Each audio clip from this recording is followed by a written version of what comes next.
हाय friends, मैं हूं doctor Neha Agarwal, specialist Vasundhara hospital ART department. आइए आज बात करते हैं एक महत्वपूर्ण जांच हिस्ट्रोस्कोपी के बारे में। आप लोग कभी भी किसी भी इनफर्टिलिटी सेंटर पे गए होंगे तो डॉक्टर ने आपको कहा होगा कि दूरबीन के द्वारा बच्चेदानी देखनी है और अंदर लैप्रोस्कोपी करके देखनी है। अब उसमें एक पार्ट होता है हिस्ट्रोस्कोपी।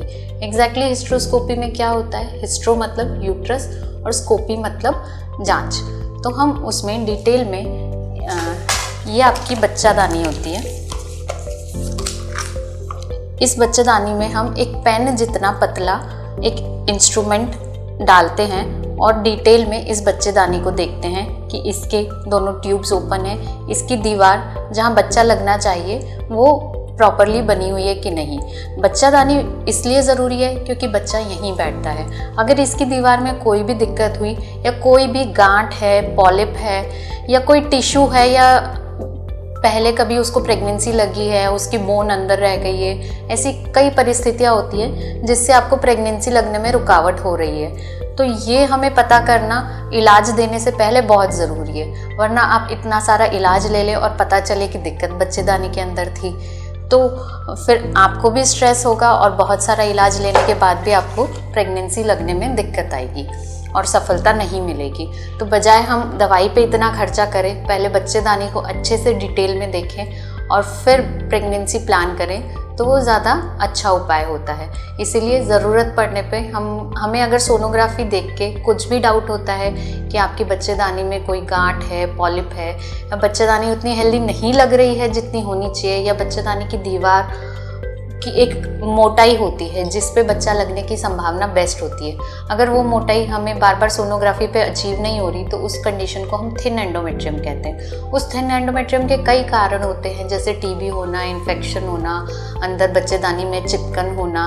तो उन सबको हम हिस्ट्रोस्कोपी करके देख सकते, पहचान सकते कि कहाँ बच्चेदानी में दिक्कत आ रही है। अगर वो दिक्कत है, समस्या है, तो वो उसी सेम सिटिंग में साथ में ऑपरेट भी हो जाती है। हमारे पास छोटी पतली सीजर्स होती हैं, बिल्कुल उनसे हम उसको कट करके हटा के अपनी जगह से बच्चेदानी की स्पेस को प्रॉपर करते हैं ताकि जो भी हम इनफर्टिलिटी का इलाज दें आपको, वो आपको प्रॉपरली सूट करें। इस प्रक्रिया को बेहोशी में किया जाता है। आपको सुबह बुलाया जाता है भूखे पेट और आपको एडमिट किया जाता है।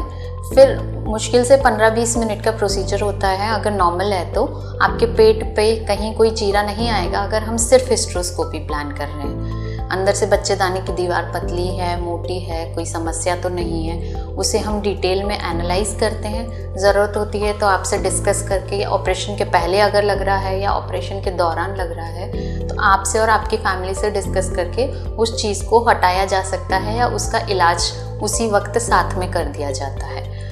फिर आपको 3-4 घंटे ऑब्जर्वेशन में रख के, अगर आप कंफर्टेबल हैं तो शाम को छुट्टी कर देते हैं। कोई समस्या लग रही है या लग रहा है कि आप कंफर्टेबल नहीं हैं तो अगले दिन आपको छुट्टी कर दी जाती है। तो अगर किसी को माहवारी ज़्यादा भी आ रही है या अंदर और भी कोई तकलीफ़ है, इससे अगर किसी महिला के पीरियड्स चले गए हैं, उसके बाद पीरियड्स आ रहे हैं तो अंदर बच्चेदानी में कोई गांठ या कैंसर की शिकायत तो नहीं है, ये भी पता लगाया जा सकता है। तो एक जो स्त्री की गायनिक प्रॉब्लम्स हैं, उनके कई प्रॉब्लम्स का सल्यूशन हिस्ट्रोस्कोपी हो सकता है। इसीलिए अगर आपको हिस्ट्रोस्कोपी का ऑप्शन अगर डॉक्टर दे रहा है तो आपको ऑप्ट कर लेना चाहिए, क्योंकि ये बहुत डिटेल्ड एग्जामिनेशन होता है, बहुत इजी प्रोसीजर है, कंफर्टेबल प्रोसीजर है। आप आराम से चल के आ सकते हैं उस दिन, बस हाँ भूखे पेट आना है क्योंकि एनेस्थीसिया मिलता है, और छुट्टी होके आप अपने नॉर्मल रूटीन में बहुत जल्दी back to your normal routine आप आराम से जा सकते हैं। तो इस प्रक्रिया में आपको कोई दिक्कत नहीं आनी है और हमें काफ़ी हेल्प मिलेगी। आपको क्या इलाज सूट करेगा, भले चाहे वो इनफर्टिलिटी का हो, पीरियड्स की प्रॉब्लम का हो या माहवारी जाने के बाद पीरियड्स आने का हो, उसका बेस्ट ट्रीटमेंट आपको टाइमली मिलेगा बजाय कि चीज़ें डिले होने के। इसीलिए यह जांच कराएं, आए, और अगर कोई सजेस्ट करता है तो बेशक कराएं, घबराएं नहीं। Thank you.